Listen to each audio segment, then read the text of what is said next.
idol, sa mga nakakarga ng maling fuel sa ating sasakyan, ito po yung maganda nating gawin po. Pakita po natin. Ito guys, bali may hinila tayong Toyota Revo, nakargahan siya ng diesel, bali gasolina kasi to. Kailangan natin siyang i-drain, ibaba yung gas tank.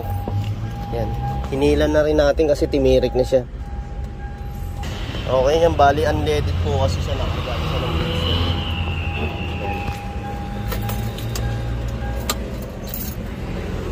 Mga idol, pagka nakakargahan tayo ng gas, kailangan natin ibaba natin. Yan. Kailangan natin ibaba yung tangke para mas sure na malinis. Yan. Drain muna natin. O yan mga idol, drainin na muna natin. Okay, bali ito guys, nilagyan natin ng ng hose sa hangin. Para masimod natin yung pinakalaman. Okay, na idol ginamitan natin ng air para masimot talaga lahat. Okay, yan nga mga idol, inuugasan natin ng gasolina yung tangke para mas matanggal yung diesel na naikarga. O yan, hugasan na yung pinakatangke natin ng gas tank. Yan, bali lumalabas na yung pinanghugas natin ng gasolina. Pagka wala naman tayong drain plug, kailangan natin talaga ibaba yung pinaka gas tank niyan. Okay, ito bali ngayon to, kailangan natin buksan yung pinaka injector nito para ma-drain natin yung pumasok na diesel dito.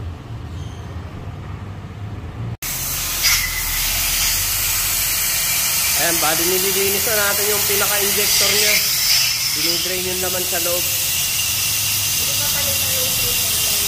Okay, ito bali tinatanggal natin yung pinaka fuel filter niya, nandiyan sa ilalim.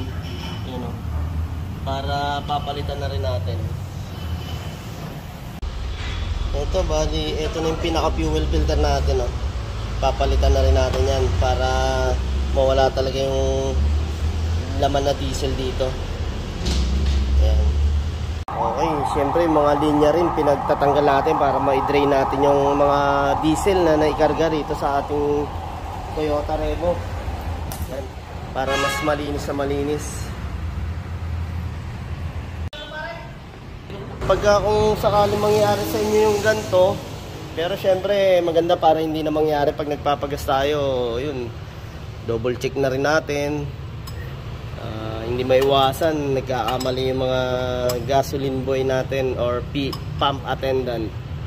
Kung mangyayari man yan, kailangan talaga natin i-drain yung mga papunta rito sa ating makina, yung linya rito.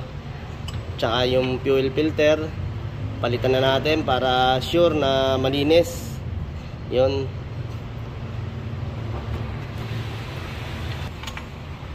Tapos yung ating tangke ng gasolina, talagang sinimot natin yung laman, inugasan natin ng gas. Yan. Maganda yung andar ulit, balik sa dati. Huwag na natin ipilitin na i-start. Mangyayari po kasi hindi talaga siya mag-i-start pag mali na ikarga. Ang isa pa natin, yun, baka magkaroon pa ng konting problema sa ating makina. Pag pinilit natin, check na agad natin yung resibo natin kung talagang mali yung naikarga sa ating sasakyan pagdating sa fuel. Okay, yan na, bali papaanda rin na natin. Lagyan muna natin ng gasolina. Yan, unleaded.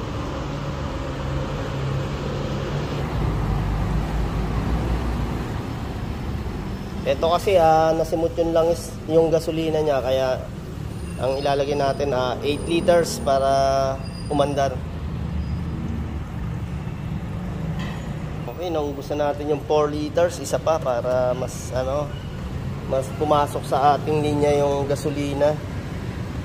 Okay, eto na mga idol, yung pangalawa nating salin ng gasolina para papaandarin na natin to. Okay, yan, tinaktak na ni idol. Game.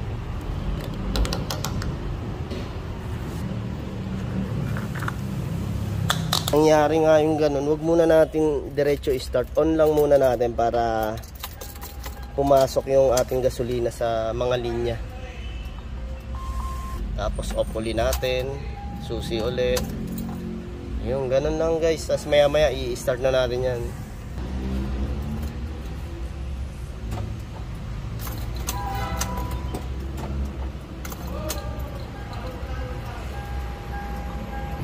Okay, yan yung pinalabas pa natin sa sa pinaka-injector niya. Kailangan natin drain yung sa injector. Pati nga. Ayun, gasolina na. Oh, yung pinalabas namin yung sa injector, sa linya na injector, yung diesel na luma. Gasolina na yan. Parang madulas pa, no? Okay, bali yun. Start na natin. Ayun, one click oh. Yun talaga pag nalinisan lahat. One click lang naman ang start niyan. Mawawala yan. Sa una lang yan. Yan o.